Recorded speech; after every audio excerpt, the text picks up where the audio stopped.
केंद्रीय राज्य मंत्री कृष्णपाल गुर्जर ने दिल्ली बड़ोदरा एक्सप्रेस पर निकली विकास तीरथ यात्रा के बाद पृथला वरिष्ठ बीजेपी नेता दीपक डागर के कार्यालय का उद्घाटन किया। इस मौके पर कृष्णपाल गुर्जर ने मीडिया और उपस्थित लोगों के सामने बोलते हुए कहा कि वो जिसका हाथ पकड़ लेते हैं उसका हाथ नहीं छोड़ते।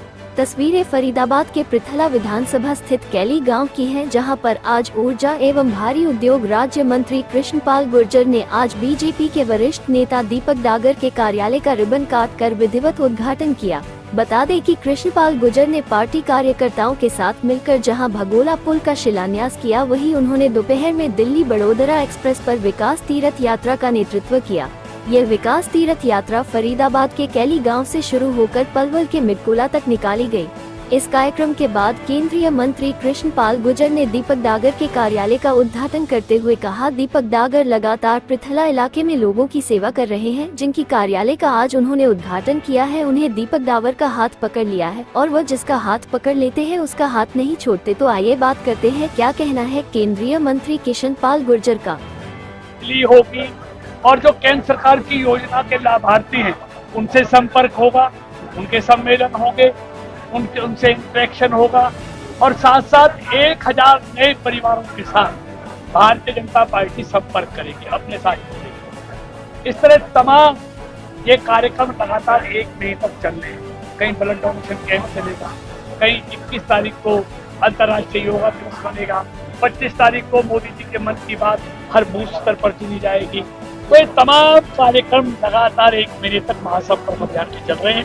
आज उसी निमित्त हमने बगोला में 21 करोड़ 44 लाख की लागत से जो वर्षों पुरानी मांग थी, एक नया फ्लाईओवर वहां बने जो काम को दोनों तरफ से जोड़ सके, आवागमन हो सके, दुर्घटनाएं कम हो, आज उसका शिलान्यास किया है। फिर 50 किलोमीटर की दिल्ली बड़ोदरा कैली से लेकर उस पर और हाईवे पर हमने विकास तीर्थ यात्रा की है। और अब फिलहाल भाई दीपक डागर ने जन सेवा के लिए कार्यालय का यहाँ पर शुभारंभ किया, उसका उद्घाटन किया है, क्योंकि दीपक डागर लगातार जन सेवा में जुटे रहते हैं, लोगों के काम करते हैं, तो उनके कार्यालय का उद्घाटन किया है। अब लगातार जैसे कल हमारी प्रधानमंत्री गरीब अन्न योजना के बेनिफिट लाभार्थियों से कल अग्रवाल धर्मशाला बल्लभगढ़ में उनके साथ हमारा इंटरेक्शन है। ऐसे लगातार ये काम चलेंगे और मोदी सरकार की 9 साल की उपलब्धियों को हम जनता के बीच लेके जाएंगे। और मनोहर लाल ने जो हरियाणा में व्यवस्था परिवर्तन किया है, जो हरियाणा को नई दिशा दी है, जो सबका साथ सबका विकास, हरियाणा एक हरियाणवी एक, इस संकल्प के साथ जो उन्होंने अभूतपूर्व उपलब्धियां हरियाणा के लोगों को दी है, उन सबकी चर्चा भी हम करेंगे। देखिए मैंने कहा ना, मैं तो किसी को जोड़ता नहीं, जोड़ता हूं तो उसको आसानी से छोड़ता नहीं। तो दीपक डागर जी भारतीय जनता पार्टी के साथ जुड़े हैं, हमारे परिवार के साथ जुड़े हैं, तो अब उनको मैं छोड़ने वाला नहीं हूँ। लाख कोशिश भी करेंगे तब भी नहीं। वहीं इस मौके पर जब दीपक डागर से बात की गई, उन्होंने केंद्रीय राज्य मंत्री द्वारा उनके कार्यालय का उद्घाटन करने पर उनका आभार व्यक्त किया और कहा कि वो जनता की सेवा करना चाहते हैं। केंद्रीय मंत्री ने के हाथ पकड़कर ना छोड़ने का आश्वासन दिया है। यदि उन्हें टिकट मिली तो वो चुनाव जरूर लड़ेंगे, लेकिन लोक सेवा विधायक बनकर नहीं, सेवक बनकर करेंगे। वहीं पृथला विधायक नैनपाल के इलाके में काम न होने को लेकर उन्होंने इस मुद्दे पर कुछ भी बोलने से इनकार कर दिया। आइए बात करते हैं दीपक डागर, बीजेपी नेट से यह भेजो मुझे। आज मंत्री जी पहुंचे थे आप लोगों के? मंत्री जी का आज बगोला फ्लाईओवर का उद्घाटन और एक विकास यात्रा जो अपना फरीदाबाद से बॉम्बे हाईवे गया उस पे, और उसके बाद हमारे कार्यालय का उद्घाटन किया है। आज का ये कार्यक्रम था मंत्री जी का। मंत्री जी ने आपके कार्यालय के उद्घाटन के साथ साथ आपकी पीठ थपथपाई है, हाथ पकड़कर न छोड़ने की बात कही है, क्या कहेंगे? भाई हमारे केंद्रीय मंत्री हमारे कृष्णपाल साहू जी, उनका आशीर्वाद हम पे पहले भी था और आज भी है और आगे भी रहेगा। इससे हमारा हौसला बढ़ता है और काम करने पृथला विधानसभा क्षेत्र में काम करने की हमें शक्ति मिलती है। और उनका इस बात जो हमारी पीठ थपथपाई है उनका ये धन्यवाद करते हैं। आपने कहा है मैं जनता का सेवक बनना चाहता हूँ, किस प्रकार से सेवा करेंगे? भाई जनता की सेवा,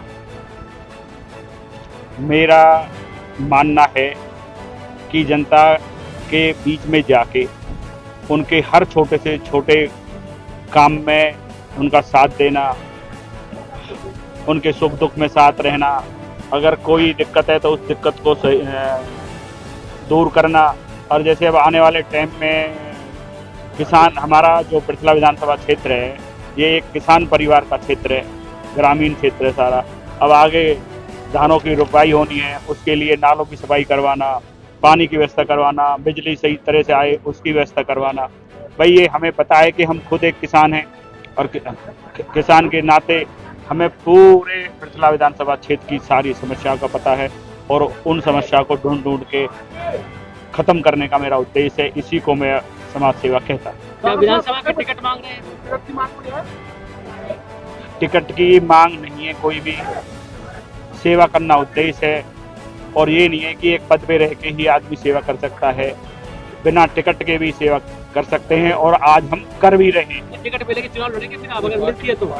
ऐसा है भाई, ये तो बहुत पुरानी बात है, टिकट मिलेगी ना मिलेगी, पर हमारा उद्देश्य है सेवा करना और टिकट मिलेगी।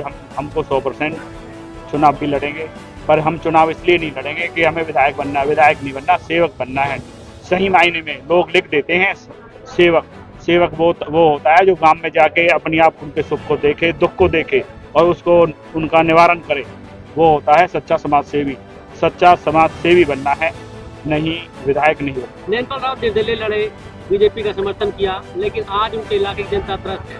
किस तरह देखते हैं आप, विकास क्यों नहीं हो पा रहा? भाई माननीय विधायक नैनपाल रावत जी हमारे बड़े भाई, हर आदमी अपनी सोच के अकॉर्डिंग काम करता है।